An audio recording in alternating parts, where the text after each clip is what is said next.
Hello नमस्कार साथियों, study 91 में मैं नीरज मिश्रा आप सभी का हार्दिक स्वागत करता हूं। दोस्तों, आज से आपका क्रैश कोर्स में इकोनॉमिक्स में हम लोग बात करेंगे आज आपके भारतीय अर्थव्यवस्था के परिचय से संबंधित। देखिए दोस्तों, क्रैश कोर्स का मतलब क्या है। पहली बात तो यह समझिएगा कि आपके एग्जाम में 4 से 5 क्वेश्चंस इंडियन इकोनॉमी के आने फिक्स हैं। कितने? 4 से 5 क्वेश्चंस।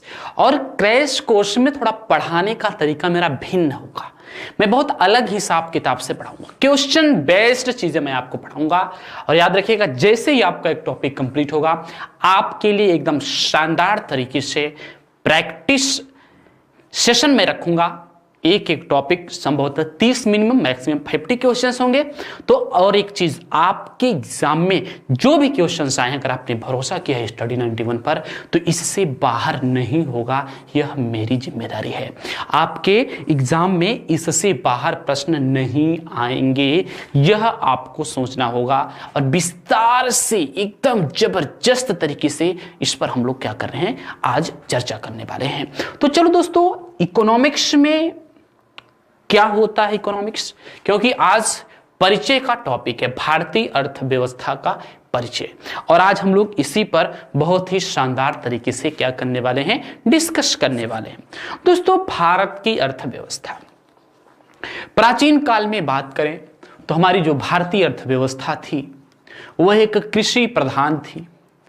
फिर कुछ समय बाद भारत देश में अंग्रेजों का शासन होता है। अंग्रेजों ने भारत की अर्थव्यवस्था को बदलने का प्रयास किया। भारत में छोटे छोटे हथकरघा उद्योग हुआ करते थे। सब अलग अलग जातियों में अलग अलग उद्योग बटा होता था और आराम से लोग अपना जीवन यापन करते थे, स्वस्थ रहते थे और जिंदगी जीते थे। लेकिन जैसे ही भारत देश में अंग्रेजों का आगमन होता है, क्योंकि अंग्रेज एक व्यापारिक मूड में भारत में आए थे, व्यापार। और जैसे ही व्यापार शब्द लग गया तो व्यापार का मतलब संसाधन से हो जाता है, व्यापार का मतलब अर्थ से हो जाता है। कि व्यापार आखिर क्रिया क्यों जाता है, भाई व्यापार क्यों किया जाता है? तो व्यापार तो संसाधनों को ही इकट्ठा करने के लिए किया जाता है। व्यापार के माध्यम से धन कमाए जाते हैं और अपने परिवार का, अपने देश का भरण पोषण किया जाता है। तो इसी सब उद्देश्य से अंग्रेज भारत में आए। तो धीरे धीरे भारत की पुरानी कृषि व्यवस्था, भारत के पुराने छोटे छोटे जो स्थानीय स्तर के छोटे छोटे उद्योग हुआ करते थे, उनको समाप्त किया।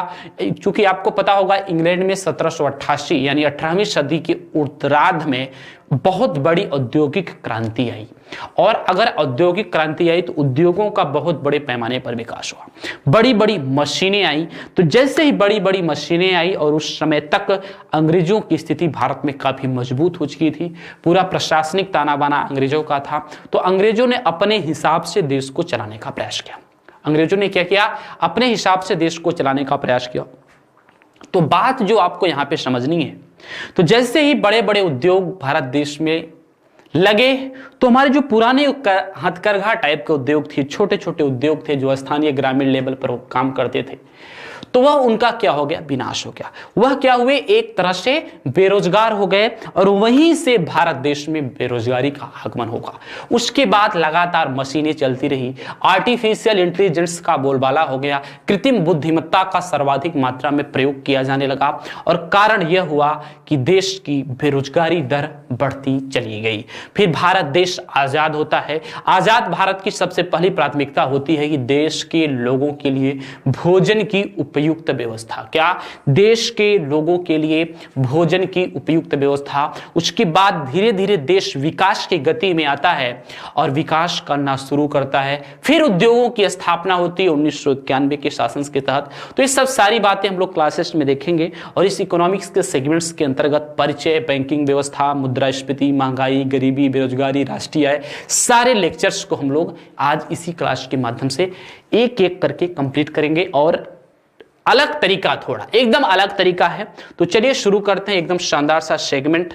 और बात हो रही है भारतीय अर्थव्यवस्था के परिचय पर।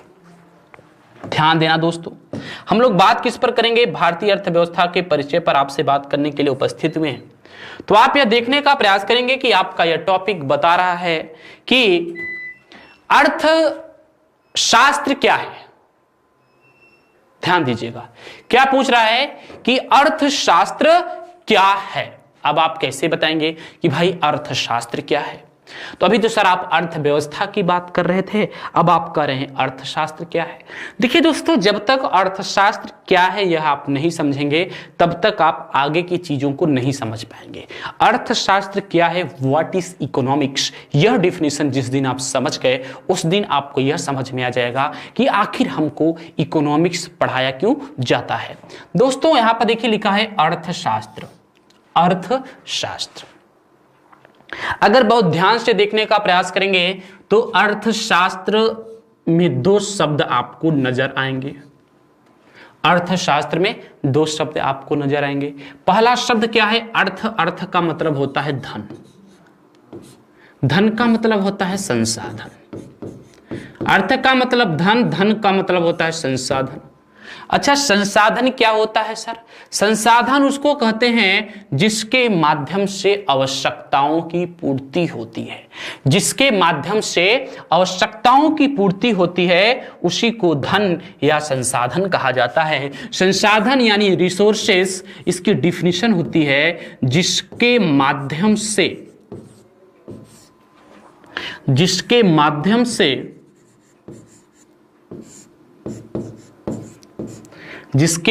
से आवश्यकताओं की पूर्ति होती है।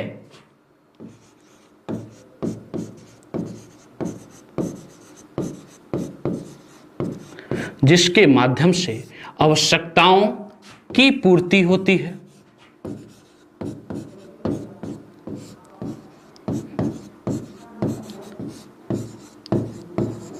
ठीक है, तो जिसके माध्यम से आवश्यकताओं की पूर्ति होती है उसको धन कहा जाता है, संसाधन कहा जाता है। और इकोनॉमिक्स में, अर्थशास्त्र में संसाधनों को दो भागों में बांट करके देखा जाता है। ध्यान दीजिएगा, यहां पे संसाधनों को दो भागों में बांट करके देखा जाता है। एक गुड्स और दूसरा सर्विस। एक वस्तु और दूसरा सेवा। दो प्रकार के संसाधन यहां पर देखे जाते हैं। कौन कौन से? एक वस्तु और एक सेवा। आपने नाम भी सुना होगा। सर वस्तु क्या है, सेवा क्या है? अभी बड़ा मुद्दा आ गया, क्या वस्तु क्या है और सेवा क्या है? हम लोग अर्थशास्त्र क्या है भी उसी पर डिस्कस कर रहे हैं, और अर्थशास्त्र क्या है और अभी हम उसके सिर्फ एक पक्ष पर डिस्कस कर रहे हैं। कितने पक्ष पर कर रहे हैं? एक पक्ष पर डिस्कस कर रहे हैं। अभी उसका दूसरा पक्ष, दूसरा पहलू बाकी है, ध्यान दीजिएगा। तो संसाधन। अच्छा, वस्तु क्या होता है? ये मार्कर आप देख रहे हैं, ये मैं टी शर्ट पहना हुआ आप देख रहे हैं, ये स्क्रीन है, बोर्ड है, आपका मोबाइल है, लैपटॉप है, टैबलेट है, कंप्यूटर है, आपके आसपास की कॉपी किताबें हैं, ये सब है क्या? वस्तु है। हाँ सर वस्तु है। तो सर इसको आप डिफाइन कैसे कर सकते हैं? इस वस्तु को आप कैसे डिफाइन कर सकते हैं? तो इसका मतलब होता है कि जिसे हम अपने हाथों से स्पर्श कर लें, इसको स्पर्श कर ले रहे हैं, इट्स गुड। गुड से इसको हम स्पर्श कर ले रहे हैं, यह वस्तु है। टी शर्ट, मैं खुद एक वस्तु हूं, मानव एक संसाधन है। तो कहने का मतलब है दोस्तों, वस्तु का मतलब होता है जिसको हम स्पर्श कर लें, जिसको हम अपनी आंखों से देख सकें और जिसमें कुछ भार द्रव्यमान हो, उन सब को वस्तु कहा जाता है। उन सबको क्या कहा जाता है? वस्तु कहा जाता है। अच्छा, अगर सबको वस्तु कहा जाता है तो सर फिर सर्विस क्या है? सेवा हम किसको कहेंगे? सेवा क्या है भाई? दोस्तों इसको समझने का प्रयास करना। जिसका सिर्फ और सिर्फ अनुभव किया जा सके, फील किया जा सके, उसी को सेवा कहते हैं। जिसको सिर्फ और सिर्फ फील किया जा सके उसी को क्या कहते हैं? सेवा कहते हैं। समझ में आया? जिसको क्या करते हैं? हम फील करते हैं, वही क्या है? हमारा सेवा है। जैसे शिक्षा, शिक्षा कोई वस्तु है भाई। आपने 500 रुपए दिया, आप किसी कोचिंग में पढ़ रहे हैं, जितना बैग लेकर आप आए उतना ही लेकर गए, कुछ एक्स्ट्रा मिला नहीं मिला, लेकिन हां आपको मिला क्या? शिक्षा मिली। क्या मिला आपको? शिक्षा मिली। समझ में आया या नहीं आया? बोलिए, आपको क्या मिली? शिक्षा मिली। तो शिक्षा क्या है दोस्तों? शिक्षा एक प्रकार की सेवा है। चिकित्सा क्या है? चिकित्सा एक प्रकार की सेवा है। परिवहन क्या है? एक प्रकार की सेवा है। व्यवसाय क्या है? एक प्रकार की सेवा है। व्यापार क्या है? एक प्रकार की सेवा है। तो वस्तु और सेवा समझ में आ गया। और इसी के माध्यम से, इसी वस्तु और सेवा के माध्यम से हम क्या करते हैं? इसी को संसाधन कहते हैं। अब आपको एक पक्ष क्लियर हो गया कि सर अर्थशास्त्र में अर्थ क्या होता है, इतनी जानकारी तो मुझे हो गई। अब शास्त्र बता दो क्या होता है। तो शास्त्र का मतलब होता है दोस्तों विज्ञान।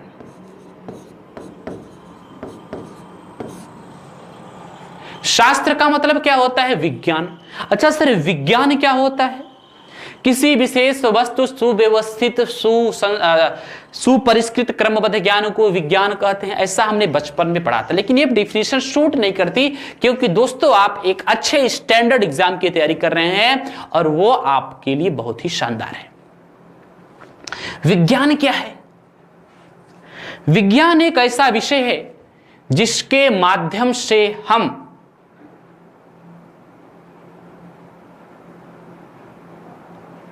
मानव जीवन को सरल बनाते हैं, जिसके माध्यम से मानव जीवन का विकास किया जाता है, जिसके माध्यम से मानव जीवन को सुखमय बनाया जाता है, उस विषय को विज्ञान कहा जाता है। विज्ञान किस विषय को कहा जाता है? जिसके माध्यम से मानव जीवन का विकास किया जाता है, जिसके माध्यम से मानव जीवन का विलासी बनाया जाता है, भौतिकतावादी बनाया जाता है। जैसे आप खुद सोचो, अगर विज्ञान न होता, इस YouTube जैसे सॉफ्टवेयर की तकनीकियां ना होती, विकास न होता, यह एप्लीकेशन नहीं बनाए जाते, सॉफ्टवेयर नहीं बनाए जाते, तो हम आप तक कैसे पहुंच सकते थे? आप खुद बताओ, हम आप तक कतई नहीं पहुंच सकते थे। तो विज्ञान ने क्या किया? हमारे जीवन को सरल और सुखमय बनाने का प्रयास किया। ठीक है, विज्ञान क्या करता है? मानव जीवन को सरल और सुखमय बनाने का प्रयास करता है। दोस्तों, धन और विज्ञान यानी संसाधन और विज्ञान दोनों को अगर जोड़ करके एक डिफिनेशन तैयार किया जाए तो आप अर्थशास्त्र की एक अच्छी डिफिनेशन तैयार कर सकते हैं, एक अच्छी डिफिनेशन बना सकते हैं। जैसे अर्थशास्त्र क्या है, अगर कोई बात आ जाए तो आप एक शानदार से डिफिनेशन यहां से तैयार कर सकते हैं। कह सकते हैं कि संसाधन के माध्यम से मानव जीवन का विकास करने वाला विषय ही अर्थशास्त्र है। संसाधन के माध्यम से मानव का विकास कैसे होगा, यह बताने वाला विषय ही अर्थशास्त्र है। लेकिन दोस्तों, संसाधन के माध्यम से तो आप अपना विकास आराम से कर सकते हैं। जैसे मान लीजिए कि आपको एक पेन खरीदना है और आपके पास 500 रुपए का एक संसाधन है, मतलब रुपया क्या है? आपका संसाधन है। तो भैया पेन खरीदना है, 500 रुपया है, 10 रुपए का पेन खरीद लिया, कोई दिक्कत नहीं।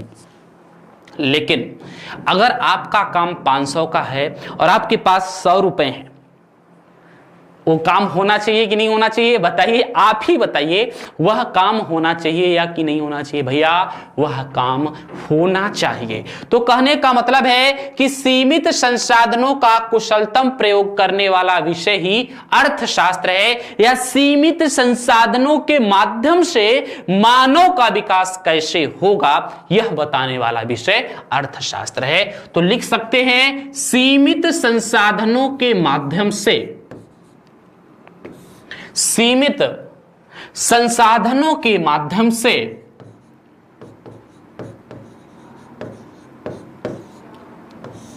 सीमित संसाधनों के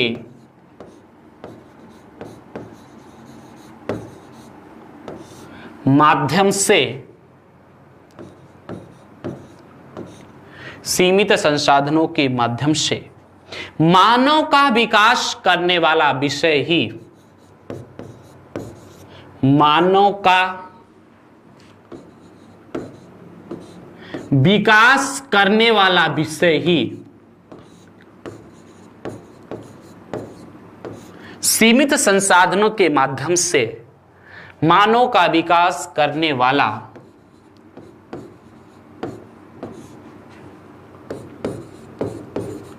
विषय ही अर्थशास्त्र कहलाता है। क्या कहलाता है? अर्थशास्त्र कहलाता है। ध्यान दीजिएगा, मतलब सीमित संसाधनों का कुशलतम प्रयोग करके मानव का विकास कैसे होगा, इसी को क्या कहते हैं? अर्थशास्त्र कहते हैं। देखिए दोस्तों, इसका एक शानदार सा डिफिनेशन और बताया जाता है, जैसे सीमित संसाधनों का कुशलतम प्रयोग करना ही अर्थशास्त्र है। क्या? सीमित संसाधनों का कुशलतम प्रयोग करना ही अर्थशास्त्र है। ये भी लिख लीजिए, सीमित संसाधन। इसका भी एक बात मैं आपको और बहुत शानदार तरीके से बता रहा हूं, समझिएगा। अभी थोड़ा सा बताऊंगा, थोड़ा सा इसको लिख लीजिए। सीमित संसाधनों का कुशलतम प्रयोग करना ही अर्थशास्त्र है। प्रयोग करना ही, सीमित संसाधनों का कुशलतम प्रयोग करना ही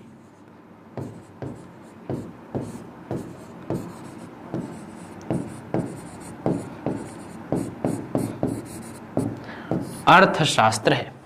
सीमित संसाधनों का कुशलतम प्रयोग करना ही क्या है? अर्थशास्त्र है। अच्छा सर, सीमित संसाधनों का कुशलतम प्रयोग करने का मतलब क्या होता है? दोस्तों, आपको पता है कि जैसे मान लो आपके परिवार में या आपके देश में औसतन इस समय लगभग बताया जाता है कि 135 करोड़ की आबादी है। आप ये बताइए, भारत देश की आबादी 1946-47 के आसपास तकरीबन 40 करोड़ की थी, आज लगभग 135 करोड़ की है।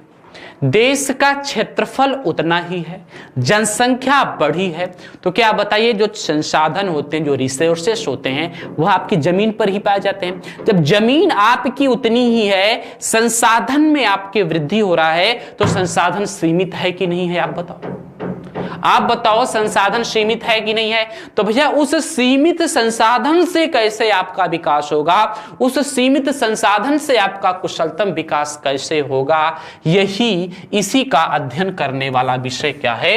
अर्थशास्त्र है। इसी का अध्ययन करने वाला विषय अर्थशास्त्र है। अर्थशास्त्र का जनक, फादर ऑफ इकोनॉमिक्स, यह भी प्रश्न खूब पूछा जाता है। अर्थशास्त्र का जनक,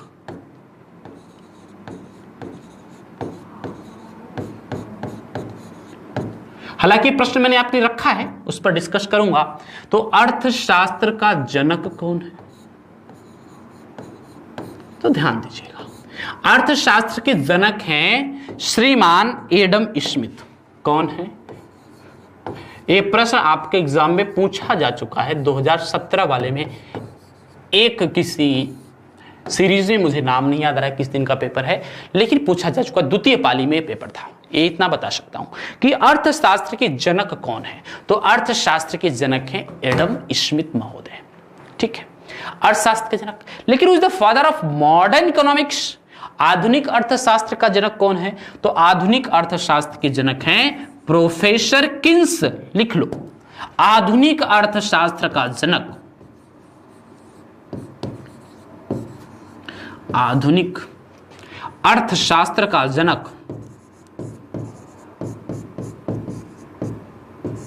आधुनिक अर्थशास्त्र का जनक। तो आधुनिक अर्थशास्त्र का जनक कौन है? तो आधुनिक अर्थशास्त्र के जनक हैं प्रोफेसर किन्स महोदय।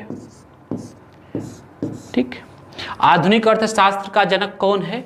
आधुनिक अर्थशास्त्र का जनक है प्रोफेसर किन्स। कौन? Professor Keynes. समझ में आया? ओके, बहुत शानदार। अब चलिए देखते हैं अगला टॉपिक आपका क्या है। अगला है कि किस विद्वान को अर्थशास्त्र का जनक कहा जाता है। तो अभी अभी मैंने बताया अर्थशास्त्र का जनक किसको कहते हैं? तो अर्थशास्त्र का जनक कहते हैं एडम स्मिथ को। दोस्त ध्यान दीजिएगा, अर्थशास्त्र का जनक किसको कहते हैं? एडम स्मिथ को। दोस्तों एडम स्मिथ, इनको इंग्लिश में ऐसे लिख लीजिएगा आप लोग। अच्छा, अब देखिए यहां से आपको एक चीज मिलेगा। एडम स्मिथ की एक बहुत प्रसिद्ध पुस्तक है, उस पुस्तक का नाम है, एक बुक है इनकी, एडम स्मिथ की एक बुक है और उस बुक का नाम है द वेल्थ ऑफ नेशंस। हालांकि ये शॉर्ट नाम है, लेकिन शॉर्ट नाम ही आपके एग्जाम में पूछा जाता है। अगर मैं आपको पूरा विस्तृत नाम बता देता हूं तो आपके अंदर कंफ्यूजन हो जाएगा। जो पूछा जाता है उसी पर बात करें। इनकी एक बुक है, बुक का नाम है the wealth of Nations. The wealth of Nations, ये शॉर्टकट है, नाम बता रहा हूं पहले, द वेल्थ ऑफ नेशंस। दोस्तों यह तो the wealth of Nations book है एडम स्मिथ की। यह एडम स्मिथ ने कब प्रकाशित किया? 1776 में। कब किया? 1776 में। और इस बुक के माध्यम से एडम स्मिथ महोदय ने अर्थशास्त्र को डिफाइन करने का प्रयास किया, एक क्लासिकल इकोनॉमिक्स पैदा किया और अर्थशास्त्र को कहा economics is the wealth of science. इस बुक में अर्थशास्त्र को डिफाइन करते हुए एडम स्मिथ ने क्या कहा? Economics is the wealth, sorry, हाँ, economics is the wealth of science. क्या कहा? Economics is the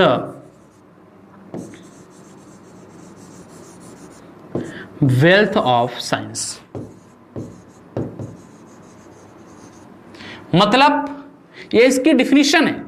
Adam Smith ने इकोनॉमिक्स की डिफिनीशन दिया और कहा अर्थशास्त्र धन का विज्ञान है। इसकी हिंदी क्या होगी? अर्थशास्त्र धन का विज्ञान है। अर्थशास्त्र इस बुक के माध्यम से डिफाइन किया और कहा अर्थशास्त्र धन का विज्ञान है। अर्थशास्त्र क्या है? अर्थशास्त्र धन का विज्ञान है। अर्थशास्त्र क्या है? अर्थशास्त्र धन का विज्ञान है। किसने कहा? एडम स्मिथ महोदय ने कहा कि अर्थशास्त्र धन का विज्ञान है। दोस्तों अभी पिछले वाले सेशन में हम लोगों ने यही तो पढ़ा कि अर्थ का मतलब धन, शास्त्र का मतलब विज्ञान, दोनों को जोड़ दिया धन का विज्ञान, संसाधन का विज्ञान। वही बात तो इन्होंने भी कहा दिया। ठीक है, लेकिन एक मुद्दा फंसता है आजकल। Economics is the wealth of science, अर्थशास्त्र धन का विज्ञान है, नो डाउट। तो सर समस्या कहां आ रही है? समस्या यहां आ रही है कि एक और पुस्तक है इसी से मिलती जुलती नाम की, लेकिन उसमें थोड़ा सा परिवर्तन है और हम आप अपनी नॉलेज को यहीं पे समझ नहीं बैठते और कहते हैं यार हो सकता है कि हमसे कोई गलती हो गई हो, इसलिए मैं इसका जवाब नहीं दे रहा हूं। तो दोस्तों उस पुस्तक का नाम है, नाम लिख लेना, the new wealth of science. तो किसकी है ये मैं आपको बता रहा हूं। और आप लोग मेरी क्लास में तो पक्का पेन और कॉपी लेकर के बैठा करिए। ये मोबाइल और वो देखने से कुछ नहीं होगा, लैपटॉप देखने से। जब तक चीजें आप अपने हाथ से हैंड रिटन नहीं करेंगे मजा नहीं आएगा। दोस्तों बहुत अच्छा एग्जाम है आपकी यूपीएससी का। एक बार अगर कंधे पे सितारा लग गया ना तो बहुत नाम, शोहरत, पैसा सब कुछ है। तो देखिए क्या है, the new wealth of Nations. The new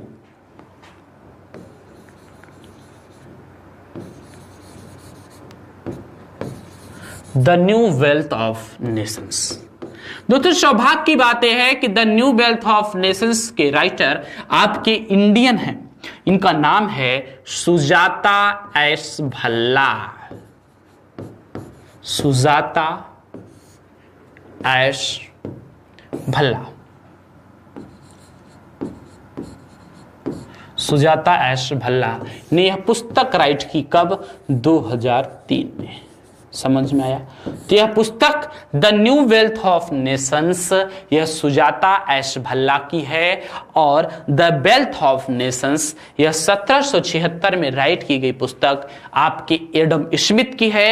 Adam Smith को अर्थशास्त्र का जनक कहा जाता है। और पूछा था किस विद्वान को अर्थशास्त्र का जनक कहा जाता है, तो एडम स्मिथ को अर्थशास्त्र का जनक कहा जाता है। यही अगर पूछ लेता कि किस विद्वान को आधुनिक अर्थशास्त्र का जनक कहा जाता है, ध्यान दीजिएगा, आधुनिक अर्थशास्त्र का जनक, who is the father of modern economics, आधुनिक अर्थशास्त्र का जनक।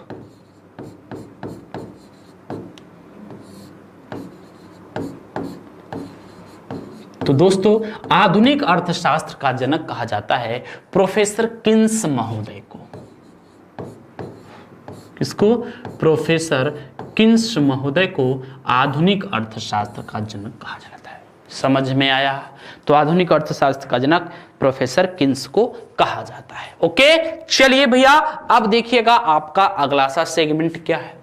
अगला वाला सेगमेंट क्या है तो हम लोग उस पर भी बात करेंगे। आपका अगला सेगमेंट होगा अर्थशास्त्र का अध्ययन कितने भागों में बांटकर किया जाता है, मतलब अर्थशास्त्र कितने प्रकार का होता है। दोस्तों अर्थशास्त्र जो होता है वह दो प्रकार का होता है, दो प्रकार का। एक होता है माइक्रो इकोनॉमिक्स, क्या होता है? Micro economics. एक होता है आपका मैक्रो इकोनॉमिक्स। देखिए एक एक क्लास का ना मैं फिर ऑब्जेक्टिव टाइप्स क्वेश्चंस आप कराऊंगा, जैसे एग्जाम में पूछा जाता है। एक पूरी क्लासेस नहीं है, ये क्रैश कोर्स है, पूरा आप पढ़ लेंगे बहुत शानदार तरीके से। दो प्रकार का अर्थशास्त्र है। माइक्रो का मतलब होता है छोटा, लेकिन इसको इंग्लिश में छोटे, हिंदी में तो भले ही छोटा कह देते हैं, लेकिन इकोनॉमिक्स की भाषा थोड़ा अलग होती है। इसको बोलते हैं व्यष्टि अर्थशास्त्र। क्या बोलते हैं? व्यष्टि अर्थशास्त्र। मैक्रो का मतलब बृहत, बृहत का मतलब समष्टि अर्थशास्त्र, समष्टि अर्थशास्त्र। देखिए आइए थोड़ा सा इसके बारे में हम लोग डिफाइन कर लेते हैं। व्यष्टि अर्थशास्त्र और समष्टि अर्थशास्त्र क्या है? क्या है माइक्रो इकोनॉमिक्स और क्या है मैक्रो इकोनॉमिक्स? तो चीजों को ध्यान से समझने का प्रयास करना। दोस्तों जो माइक्रो इकोनॉमिक्स है, माइक्रो का मतलब छोटा, छोटा का मतलब सबसे छोटा। सबसे छोटा यूनिट तो एक होगा, या तो एक व्यक्ति होगा, या एक कंपनी होगा, या एक उत्पादक होगा, या एक फर्म होगा। यानी ऐसा अर्थशास्त्र जिसमें हम एक व्यक्ति, एक कंपनी या एक उत्पादक के विकास का अध्ययन करें। क्योंकि अर्थशास्त्र में हम करते क्या हैं? विकास का ही तो अध्ययन करते हैं। अर्थशास्त्र में हम क्या करते हैं भैया? अर्थशास्त्र में हम विकास का ही अध्ययन करते हैं। तो एक ऐसा अर्थशास्त्र जिसमें हम एक सिंगल व्यक्ति के विकास का अध्ययन करें, उसे व्यष्टि अर्थशास्त्र कहा जाता है। ऐसा अर्थशास्त्र जिसके अंतर्गत, देखिए व्यष्टि का मतलब हो जाता है सूक्ष्म, माइक्रो है ना, तो माइक्रो का मतलब सूक्ष्म, सूक्ष्म का मतलब सबसे छोटा। और किसी भी देश या किसी भी अर्थव्यवस्था में सबसे छोटा क्या होता है? तो सबसे छोटा दोस्तों एक व्यक्ति ही होता है। कंपनियों में एक कंपनी ही होगी, उत्पादक में एक उत्पादक ही होगा, उपभोक्ता में एक उपभोक्ता ही होगा। चलिए अच्छा, बहुत शानदार तरीके से हम लोग चीजों को देख रहे हैं।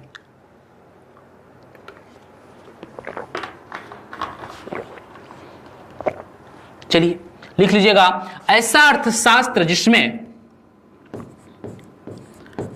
ऐसा अर्थशास्त्र, ऐसा अर्थशास्त्र जिसमें एक व्यक्ति के विकास के पहलुओं का अध्ययन किया जाता है। ऐसा अर्थशास्त्र जिसमें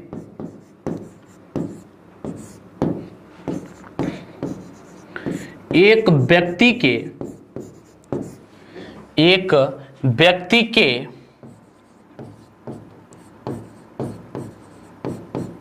विकास के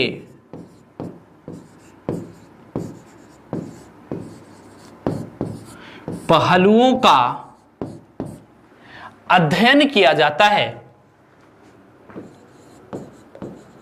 एक व्यक्ति के विकास के पहलुओं का अध्ययन किया जाता है, ऐसा अर्थशास्त्र जिसमें एक व्यक्ति के विकास के पहलुओं का अध्ययन किया जाता है उसको व्यष्टि अर्थशास्त्र कहते हैं। समष्टि का मतलब होता है बृहत। समष्टि का मतलब क्या होता है? बृहत। बृहत का मतलब होता है बड़ा। अच्छा, सबसे बड़ा मतलब संपूर्ण देश, मतलब ऐसा अर्थशास्त्र जिसके अंतर्गत संपूर्ण देश के विकास के पहलुओं का अध्ययन किया जाता है, या संपूर्ण देश का विकास कैसे होगा उसको हम क्या बोलेंगे? समष्टि अर्थशास्त्र। लिख लीजिएगा, ऐसा अर्थशास्त्र जिसमें संपूर्ण देश के विकास पहलुओं का अध्ययन किया जाता है, ऐसा अर्थशास्त्र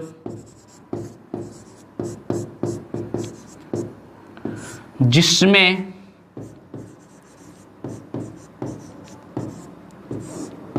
संपूर्ण देश के ऐसा अर्थशास्त्र जिसमें संपूर्ण देश के विकास के बारे में अध्ययन किया जाता है, संपूर्ण देश के विकास के बारे में अध्ययन किया जाता है,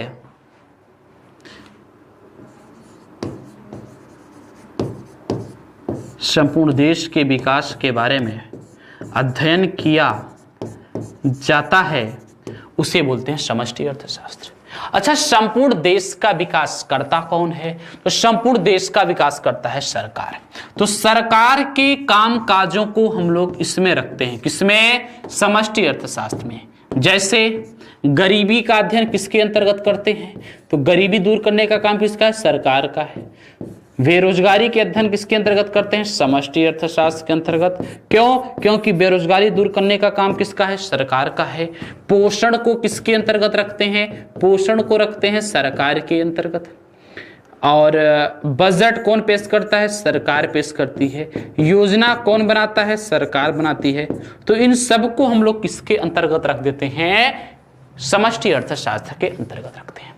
लेकिन एक व्यक्ति, एक कंपनी, एक उद्योग पर निर्भर क्या करता है? तो दोस्तों, व्यष्टि अर्थशास्त्र में सिर्फ और सिर्फ 3 ही चीजें होती हैं। यहां तो बहुत सारी चीजें होती हैं। यहाँ परिवहन है, रेलगाड़ी है, आपकी तमाम योजनाएं हैं, शिक्षा है, चिकित्सा है, वह सब सरकार देख रेख करती है। लेकिन व्यष्टि अर्थशास्त्र के अंतर्गत 3 चीजें होती हैं। जैसे ध्यान दीजिएगा, किसी भी वस्तु या सेवा का उपभोग किस पर निर्भर करता है? सरकार पर निर्भर करता है या व्यक्ति पर निर्भर करता है? भाई, व्यक्ति पर निर्भर करता है ना। अगर आप मेरे से पढ़ रहे हैं तो यह आपके ऊपर निर्भर करता है कि आप मेरे से पढ़ेंगे कि नहीं पढ़ेंगे। बताइए, यह आपके ऊपर निर्भर करता है दोस्त कि आप मेरे से पढ़ेंगे कि नहीं पढ़ेंगे। तो कहने का मतलब है, ध्यान दीजिएगा, जो आप यहां देख रहे हैं तो उपभोग को हम लोग रखते हैं व्यष्टि अर्थशास्त्र के अंतर्गत। अच्छा, आप ये बताइए, अगर इस मार्कर का उपभोग ना किया जाए तो ये मार्कर बनाने वाली कंपनी क्या भारत देश में मार्कर बनाएगी? आप बताओ, अगर पेप्सी का उपयोग भारत देश में ना किया जाए, रोनाल्डो ने देखा, कोको कोला वाला केस देखा होगा आप, कुछ महीने पहले की है, तो ना किया जाए तो क्या कोका कोला भारत में बनेगा? नहीं बनेगा ना। तो उत्पादन भी व्यष्टि अर्थशास्त्र का पार्ट माना जाता है। उपभोग, उत्पादन और कीमत निर्धारण। ध्यान देना, उपभोग, उत्पादन और कीमत निर्धारण, यह तीनों चीजें किसके अंतर्गत आती हैं? यह तीनों चीजें व्यष्टि अर्थशास्त्र के अंतर्गत आती हैं। यह व्यष्टि अर्थशास्त्र का पार्ट है। आगे के क्वेश्चंस में इसको और डिस्क्राइब मैं करूंगा क्योंकि मैंने दे रखा है। अगला प्रश्न क्या है आपका? द वेल्थ ऑफ नेशंस किसकी प्रसिद्ध कृति है?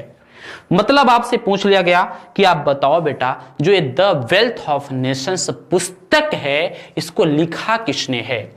तो द वेल्थ ऑफ नेशंस के राइटर हैं आपके एडम स्मिथ। कौन है? Adam Smith. और एडम स्मिथ ही अर्थशास्त्र के जनक हैं। कौन है? Father of economics.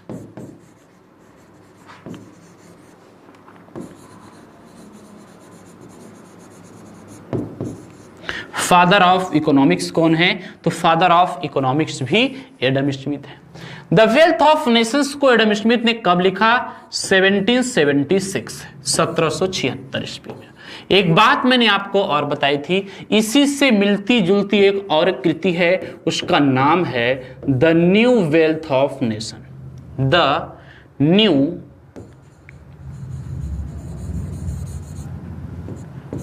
New wealth of Nations. अब देखिए क्या होगा। The new wealth of Nations को किसने लिखा? तो the new wealth of Nations को लिखा सुजाता एस भल्ला ने। नाम क्या है उनका? अभी बताया था ना, सुजाता एस भल्ला। तो सुजाता एस भल्ला ने क्या लिखा? The new wealth of nations. तो the new wealth of nations के राइटर कौन हैं? तो the new wealth of nations के राइटर हैं सुजाता एस भल्ला। बोलिए, समझ में आया? बहुत शानदार तरीके से एक एक बात मैं आपको समझा रहा हूं।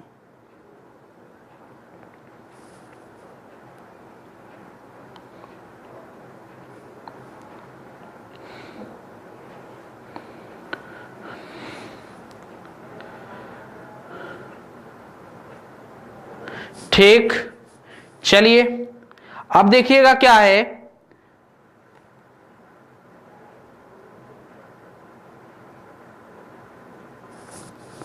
अब देखिएगा क्या है। अगला प्रश्न क्या है आपका कि बेरोजगारी का अध्ययन, ध्यान दीजिएगा, अब भी मैंने बताया था, बेरोजगारी का अध्ययन अर्थशास्त्र के किस शाखा के अंतर्गत किया जाता है?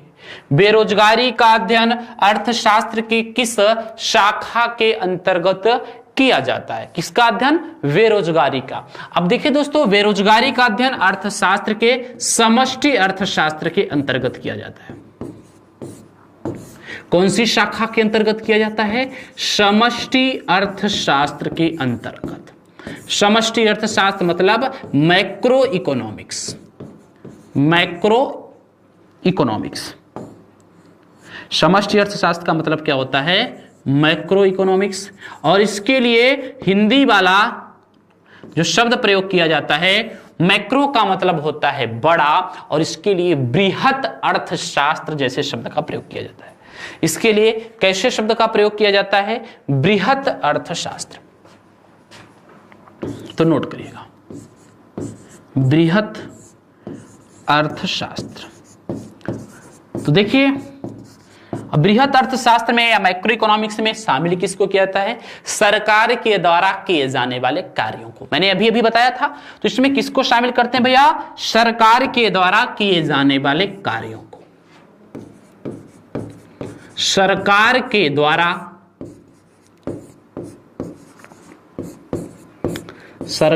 द्वारा किए जाने वाले कार्यों को,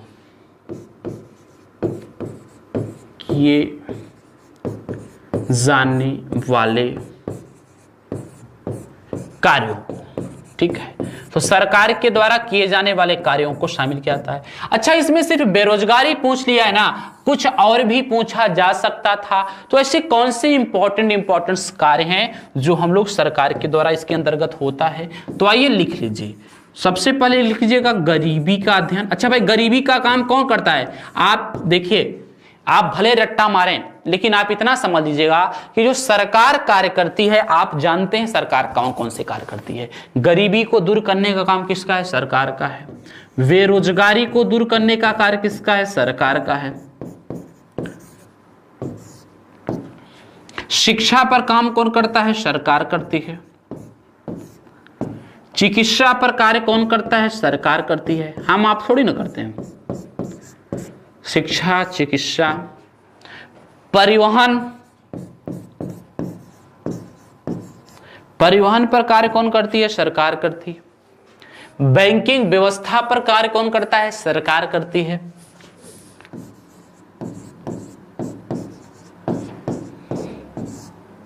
बैंकिंग व्यवस्था।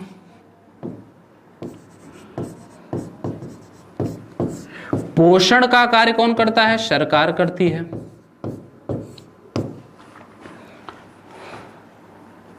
बजट कौन बनाता है? सरकार बनाती है। योजनाएं कौन बनाती है? सरकार बनाती है। अब लिख देंगे इत्यादि। तो इतनी सारी चीजें अगर कहीं भी एग्जाम में आ जाए तो आप सीधे आंख बंद करके समष्टि अर्थशास्त्र को टिक कर देना और आपके प्रश्न का जवाब बिल्कुल करेक्ट होगा। क्या टिक करना है आपको? समष्टि अर्थशास्त्र।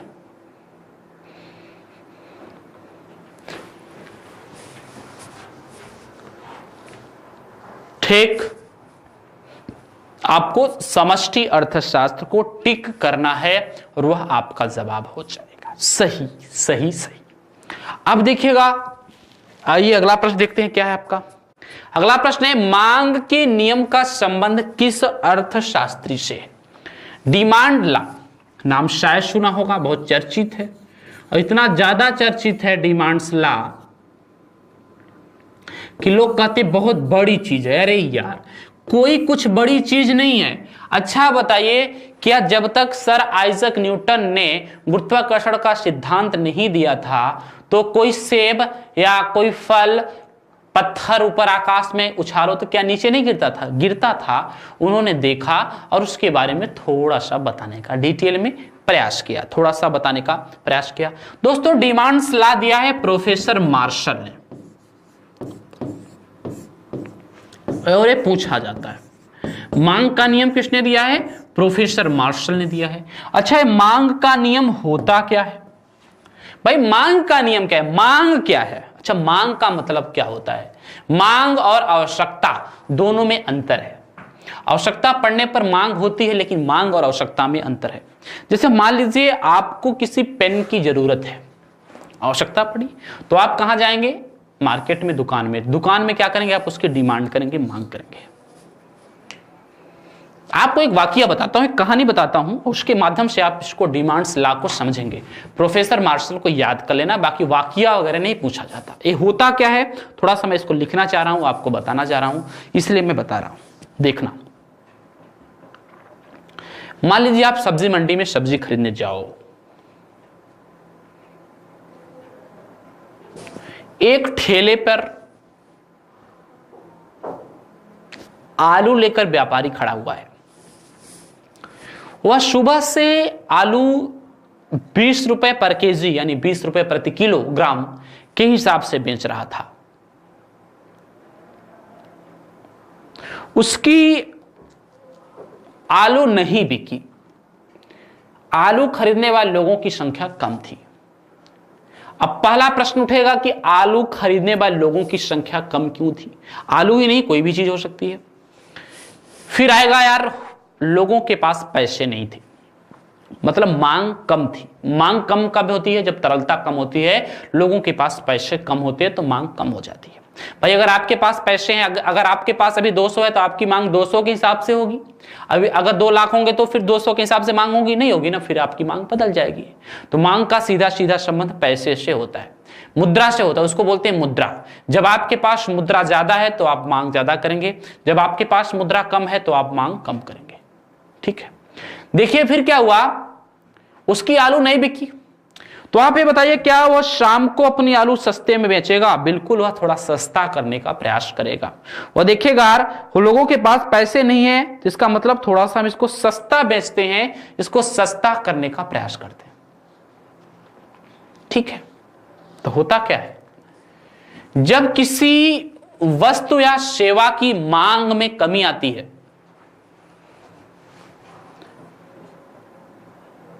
या वस्तु और सेवा की मांग में वृद्धि होने पर कीमतें बढ़ जाती हैं और मांग में कमी आने पर कीमतें घट जाती हैं। जब उस आलू वाले की आलू ज्यादा बिकती तो आलू का दाम बढ़ा देता। आलू नहीं बिकी इसलिए आलू के दाम को कम किया। यही मांग का नियम है और यह हर जगह है, सर्वत्र है। आप मॉल वगैरह में शॉपिंग करने जाते हैं ना, ऑफ, फ्लैट, ये सब कैसे आते हैं, क्यों आते हैं? जब वो प्रोडक्ट नहीं बिकता है ना तो कहा जाता है भाई इसकी पूंजी ही निकाल लो, जो मिले सो बेच दो। यानी मांग कम हो जाने से वस्तु की कीमत क्या होती है, कम हो जाती है। तो मांग का नियम, डिमांड्स लॉ क्या कहता है, तो लिख सकते हैं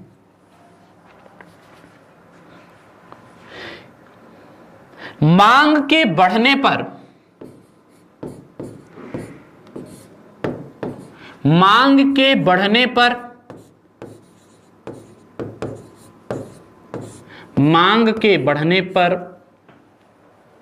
वस्तुओं एवं सेवाओं के कीमतों में वृद्धि होती है। मांग के बढ़ने पर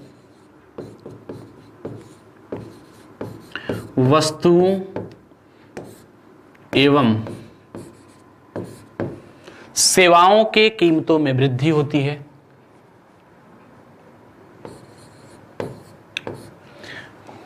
मांग के बढ़ने पर वस्तुओं एवं सेवाओं के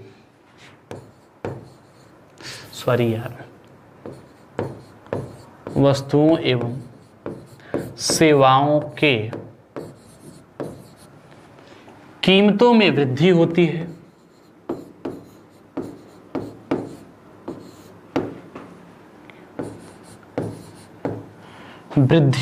है।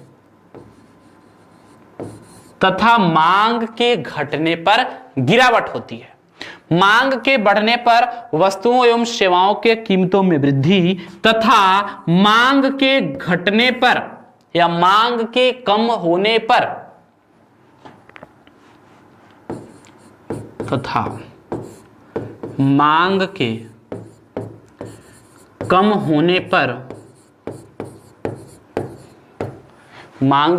होने पर वस्तुओं एवं सेवाओं के कीमतों में कमी होती है।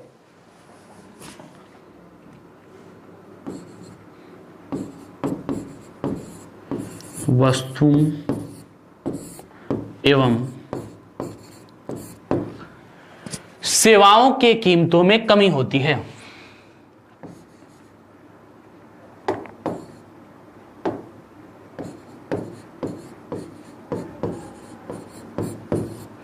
वस्तुओं एवं सेवाओं के कीमतों में कमी होती है।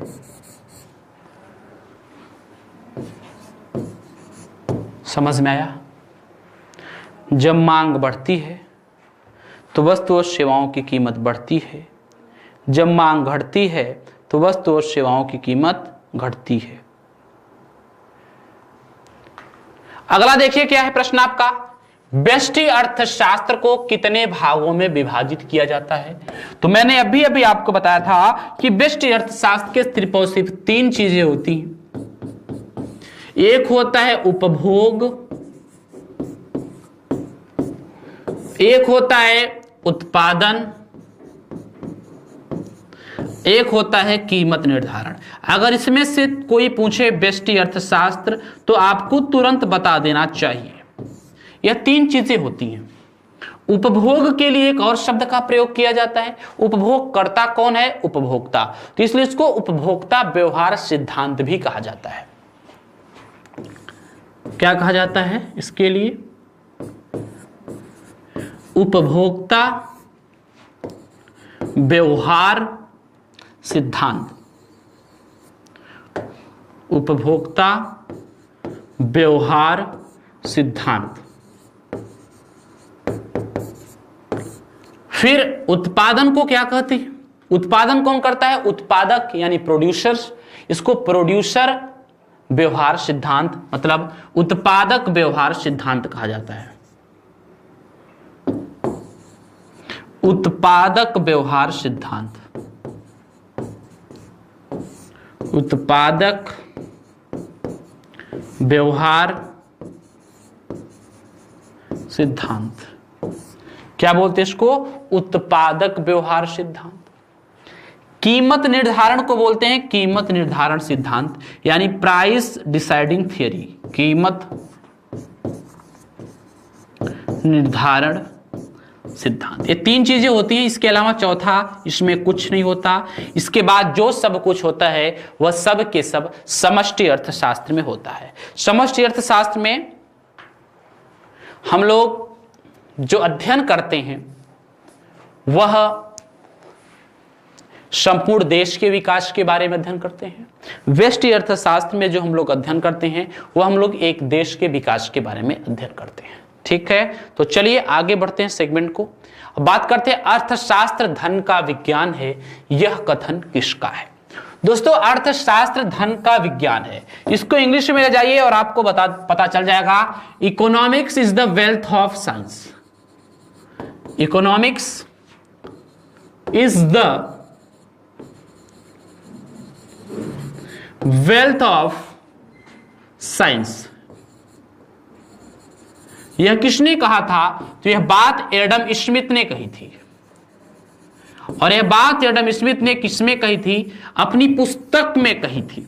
किसमें कही थी? अपनी बुक में कही थी। और उस बुक का नाम क्या है? द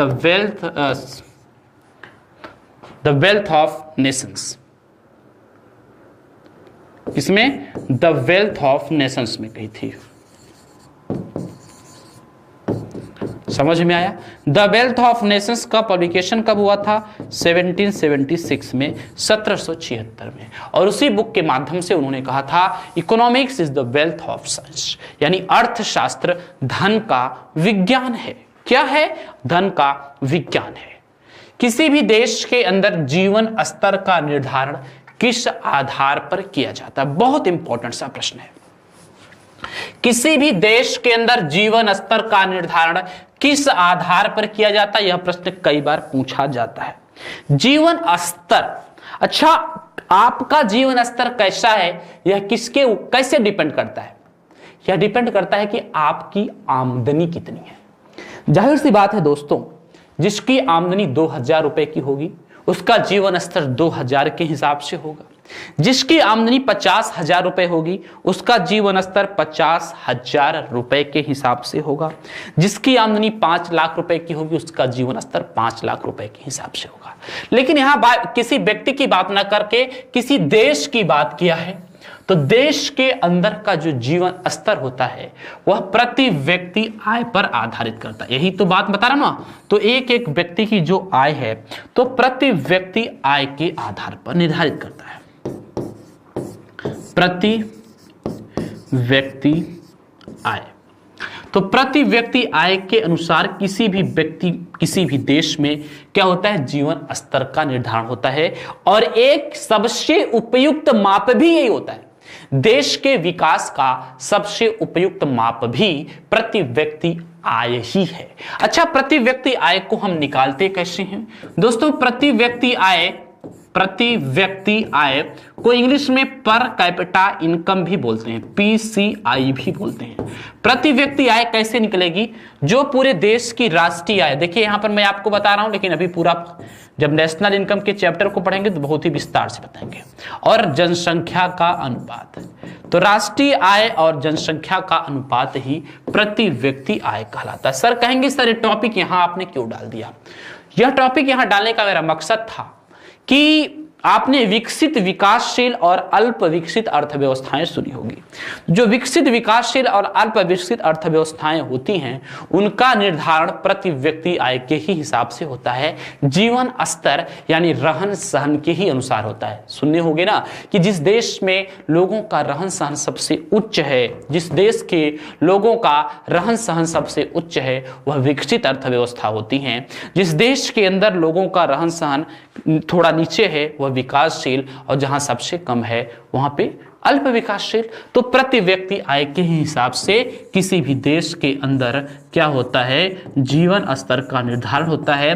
प्रति व्यक्ति आय को इंग्लिश में पर कैपिटा इनकम यानी PCI कहा जाता है। क्या कहा जाता है? PCI कहा जाता है। आइए अगला प्रश्न देख लेते हैं, क्या है आपका? परिवहन से संबंधित कारकों का अध्ययन अर्थशास्त्र के किस शाखा के अंतर्गत किया जाता है? फिर वही मुद्दा आ गया, फिर आपको परेशानी होगी। दोस्तों जो परिवहन है, परिवहन का अध्ययन हम किसके अंतर्गत करेंगे? परिवहन पर काम करने की जिम्मेदारी किसकी है? तो भारत सरकार की है। इसको हम अर्थशास्त्र के समष्टि अर्थशास्त्र के अंतर्गत अध्ययन करेंगे। किसके अंतर्गत अध्ययन करेंगे? समष्टि अर्थशास्त्र के अंतर्गत।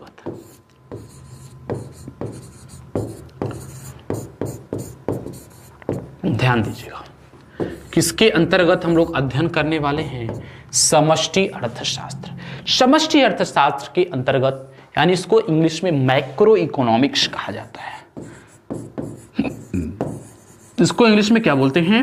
Macro economics. और इसका अध्ययन किसके अंतर्गत किया जाता है? तो मैक्रो इकोनॉमिक्स का मतलब होता है बृहत अर्थशास्त्र। बृहत अर्थशास्त्र का मतलब होता है जिसके माध्यम से संपूर्ण अर्थव्यवस्था का विकास किया जाए। क्या किया जाए? जिसके माध्यम से संपूर्ण अर्थव्यवस्था का विकास किया जाए, उसी को हम कहेंगे बृहत अर्थशास्त्र या समष्टि अर्थशास्त्र। याद रखिएगा, इसके अंतर्गत पुनः एक बार बता दे रहा हूं, बहुत इंपॉर्टेंट प्रश्न है। कौन कौन सी चीजें आती हैं इसके अंतर्गत? आता है गरीबी, इसके अंतर्गत आता है बेरोजगारी, इसके अंतर्गत आता है पोषण, इसके अंतर्गत आता है परिवहन, इसके अंतर्गत आता है दूर संचार व्यवस्था, टेली कम्युनिकेशन, इसके अंतर्गत आता है आपका बैंकिंग व्यवस्था, इसके अंतर्गत आता है आपका शिक्षा, चिकित्सा,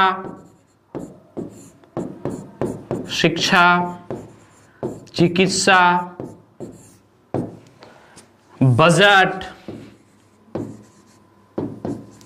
योजनाएं,